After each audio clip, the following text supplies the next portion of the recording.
ল'ৰা মানুহৰ জীৱনটো বৰ কষ্টকৰ। তাহাঁতি নিজে নাখায় আনক খুৱাব চেষ্টা কৰে, নিজে নিপিন্ধি আনক আনি দিয়ে, আৰু বাহিৰত গৈ থাকি কি খাইছে কি নাখাইছে তথাপিও মাহেকৰ মূৰত ঘৰলৈ পইচা পঠিয়াব লাগে।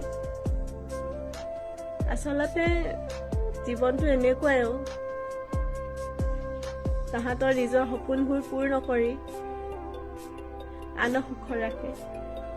তাহাঁতিও ভাবে এখন ধুনীয়া ঘৰ সাজিম, এখন ধুনীয়া বাইক কিনিম, এটা মোবাইল ভাল ল'ম, বহুত কিবা কিবি সপোন দেখে।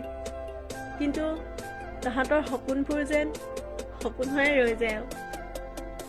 সঁচাকৈ এইটো কথা মই এইটো কাৰণে অনুভৱ কৰিব পাৰিম।